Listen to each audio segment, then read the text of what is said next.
Semuanya bermula di hari Sabtu yang gerimis. Nyonya Nadia sedang pergi dan aku terbaring lemah di kamar karena demam tinggi. Tiba-tiba pintu kamarku terbuka. Tuan Bayu masuk, duduk di tepi ranjangku, dan menawarkan pijatan. Awalnya, sentuhannya di keningku terasa menenangkan. Tapi ketika tangannya mulai turun menjelajah ke area yang tak seharusnya, aku sadar. Hari ini aku bukan lagi sekadar pembantu di rumah ini. Apakah aku menolaknya? Atau justru menikmatinya? Sebelum kulanjutkan cerita pengalaman itu, kenalkan namaku Laras. Saat itu usiaku 29 tahun. Aku anak bungsu dari 5 bersaudara yang semuanya wanita. Kakak-kakakku juga bekerja sebagai pembantu rumah tangga. Ibuku sudah meninggal sejak aku berusia 3 tahun, sehingga ayahku menikah lagi, tapi tak dikaruniai momongan.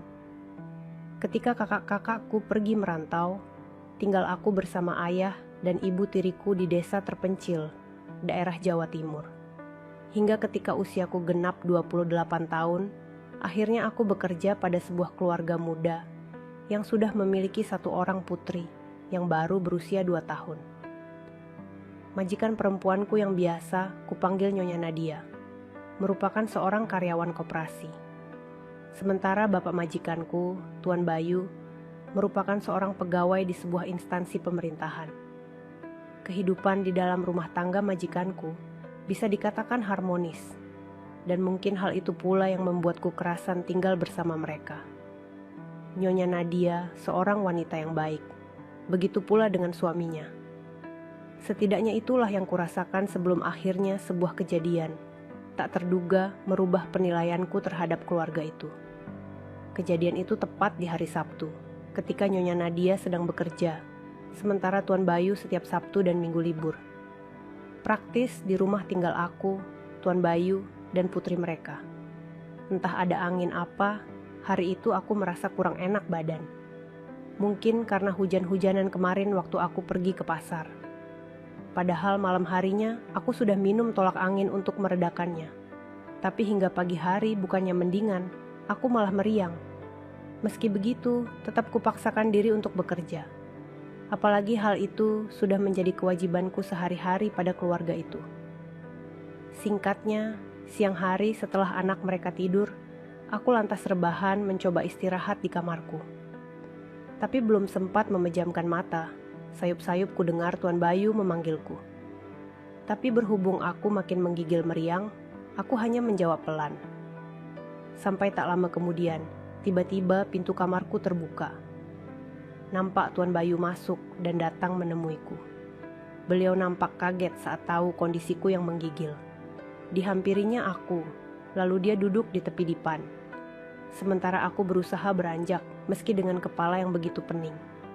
Bibik kenapa? Enggak kok, Pak. Saya cuma meriang biasa. Sahutku sedikit gugup. Sejenak ia memperhatikanku dan tanpa dikira, beliau justru meletakkan tangan pada kening dan mencoba memeriksa suhuku. Ini demam, Bi. Kok enggak bilang toh? Tahu gitu, libur dulu enggak usah kerja. Enggak kok, Pak. Saya enggak apa-apa. Nanti juga mendingan kok. Kataku salah tingkah karena perhatiannya. Sungguh, seumur-umur belum pernah aku diperhatikan seperti itu, terutama oleh pria. Setelah berkata seperti itu, beliau lantas sedikit mengurut keningku, membuat mataku sejenak terpejam. Bibik pasti pusing juga, kan? Aku hanya mengangguk karena saking gugupnya saat itu. Tapi perlahan, hal itu cukup membuatku rileks. Pusing yang semula begitu mengganggu berangsur membaik. Mendingan kan, Bi? Tanyanya lagi yang kujawab dengan anggukan. Iya, Pak. Nggak begitu pusing kayak tadi. Ya sudah, sekarang Bi, gini aja. Beliau lantas memintaku untuk rebahan menghadap lantai. Dan aku pun menuruti hal itu karena kupikir tak ada salahnya. Dan siapa tahu pusingku akan menghilang. Saat itu, Tuan Bayu pun kembali mengurut kakiku. Saat itu aku sedikit heran, padahal yang pusing adalah kepalaku. Tapi kenapa justru tempat lain yang harus dibantu? Meski begitu, aku tak ingin berprasangka apapun. Aku percaya beliau benar-benar ingin mengurangi pusing di kepalaku. Cukup lama ia membantu tempat itu, hingga lambat laun aku mulai merasa ada yang aneh, terutama saat ada yang berjalan menuju segitiga bermuda itu. Jujur aku kaget, tapi entah kenapa untuk protes pun aku tak bisa. Dan anehnya lagi, aku justru membiarkan hal itu mondar-mandir, tak tentu arah tujuannya. Disinilah awal keanehan itu terjadi. Walaupun saat itu aku meriang dan pusing, tapi rasa itu malah hilang. Berganti senang sekaligus gimana gitu. Lambat laun aku pun memejamkan mata dan tanpa sadar berceramah sebisaku. Kuakui, itu adalah kali pertama aku mendapat perlakuan mulia tersebut. Di usiaku yang hampir kepala 3, aku memang belum berkeluarga. Sehingga bisa dipastikan, aku tak pernah mendapat perhatian sedemikian rupa, terutama dari seorang pria. Sampai kira-kira setengah jam berlalu, barulah Tuan Bayu menyudahi bantuan baik itu. Beliau lantas keluar kamar, lalu kembali menemuiku dengan membawa obat meriang untukku.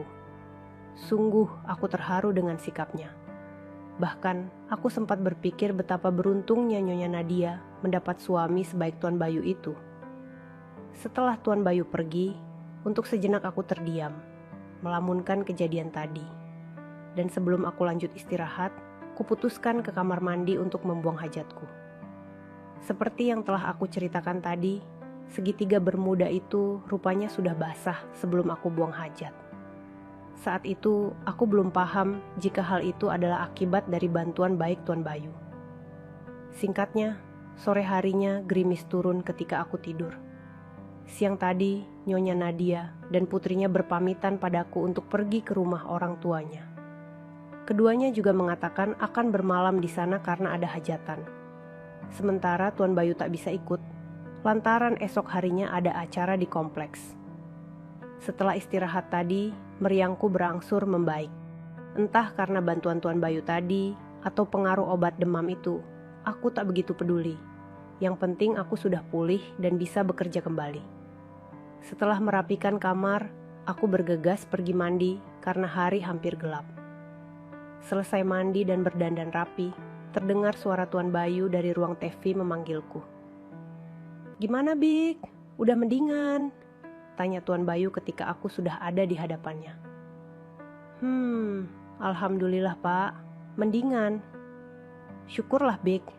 Ya sudah, kalau gitu buatin Bapak kopi ya." Aku mengangguk dan bergegas ke dapur membuat kopi, lalu kembali dengan meletakkannya di depan meja TV. "Silakan kopinya Pak." Setelah berkata seperti itu, aku kembali ke dapur menyiapkan makan malam untuk Tuan Bayu itu. Nah, tapi baru beberapa langkah berjalan, "Bik, tunggu dulu." Tuan Bayu memanggilku membuat aku menoleh.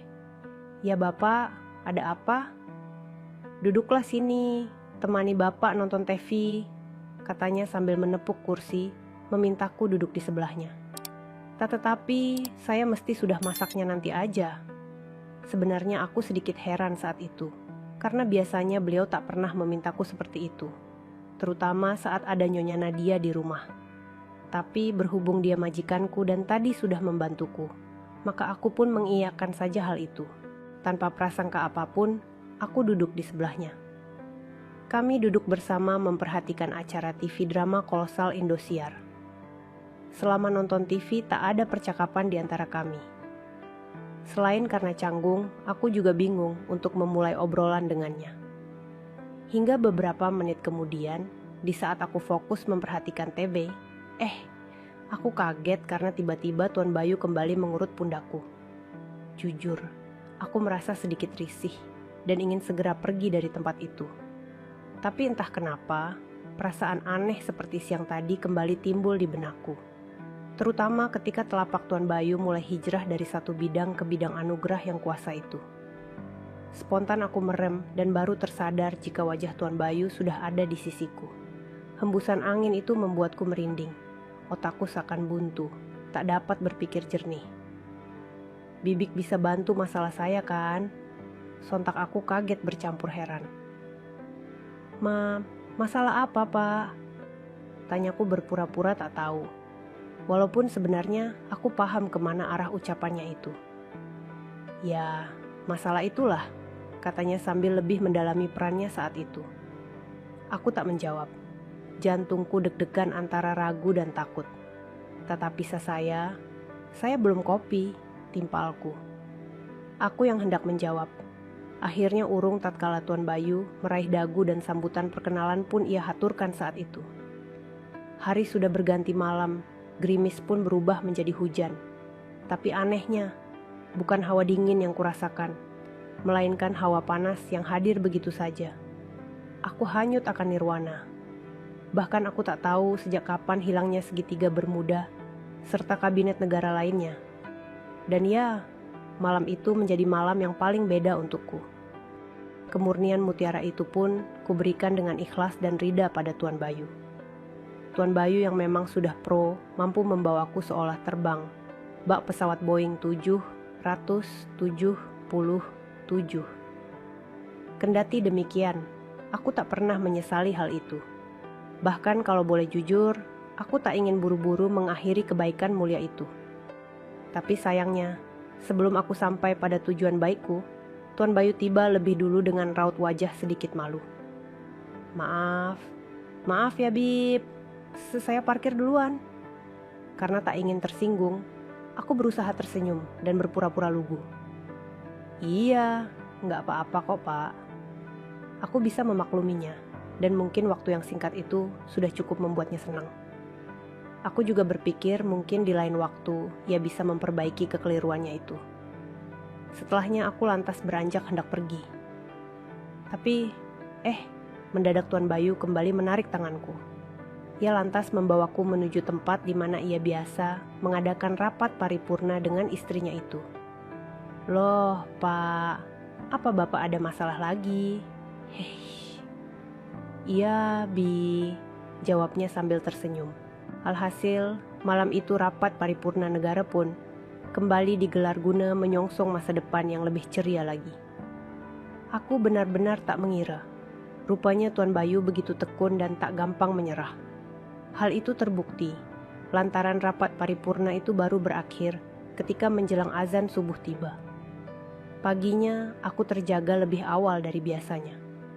Aku memang biasa bangun pagi guna menyiapkan sarapan untuk majikanku. Nampak Tuan Bayu masih molor, sehingga kubiarkan saja. Apalagi hari itu adalah hari Minggu. Sambil memotong sayuran, tanpa sadar aku senyum-senyum sendiri mengingat kejadian baik semalam. Sungguh aneh, tapi juga ada kesenangan jika mengingatnya. Dan singkatnya, setelah menyelesaikan masakanku, aku lanjut bikin kopi. Lalu kuantar ke kamar majikanku. Rupanya Tuan Bayu masih molor. Karena tak ingin mengganggu majikanku, maka kutakan kopi itu di meja samping depannya. Tapi sayangnya, pada saat aku hendak meletakkan kopi itu, tak sengaja kakiku menabrak meja. Spontan Tuan Bayu terjaga. Kupikir beliau akan marah karena sudah mengganggu waktu tidurnya. Tapi rupanya tidak. Ia tersenyum dan justru tiba-tiba saja beranjak lalu menarikku. Ih, Bapak, ini kan masih pagi toh. Aku yang paham arti senyuman itu pun mencoba mengingatkannya. Tapi bukannya menjawab, justru sebuah sambutan. Tuh, tunggu Pak. Dan ya, teman-teman pasti bisa menebak bagaimana akhirnya pagi itu. Ya, pagi itu Pelabuhan Ratu lagi-lagi menjadi sarapan pagi untuk Tuan Bayu. Dan saat itu pula, mau tak mau, aku pun harus senantiasa menyambut kebaikan dan kemuliaannya itu. Singkatnya, sejak saat itu, keakrabanku dengan Tuan Bayu pun berubah. Aku yang semula hanya menjadi pembantu di sana, mendadak berubah menjadi nyonya sementara untuknya. Tentunya aku menjadi nyonya sementara ketika Nyonya Nadia sedang tak ada. Biasanya dini hari Tuan Bayu akan menungguku di ruang TV jika di hari biasa. Dan sudah dapat dipastikan, kami akan mengulang perjalanan kebaikan-kebaikan seperti sebelumnya. Setidaknya keakraban itu berlangsung 1 tahun lamanya. Aku memang cinta pada Tuan Bayu, tapi aku sadar kedudukanku di sana menjadi apa. Aku tak boleh membiarkan perasaan itu bersemi, karena sama saja menjadi duri dalam keluarga itu. Hingga akhirnya kuputuskan untuk keluar dan tak bekerja lagi di rumah itu. Semula Nyonya Nadia bersikukuh menahanku. Begitu pula dengan Tuan Bayu. Mereka tak ingin aku berhenti bekerja karena bagi mereka sangat sulit menemukan pembantu yang rajin sepertiku. Nyonya Nadia bahkan menjanjikan aku dengan gaji yang lebih tinggi. Tapi tetap saja kutolak dengan alasan ingin pulang ke kampung halamanku dan bertani di sana. Setelah perdebatan panjang antara aku, Nyonya Nadia, Tuan Bayu, akhirnya mereka mengizinkanku pulang ke desa. Sebelum pulang, Tuan Bayu mengatakan, "Jangan sungkan-sungkan jika membutuhkan pekerjaan lagi nantinya." Bahkan sebelum pulang, beliau memberiku uang 7 kali lipat dari gajiku sebagai bekal dan tanda terima kasihnya padaku.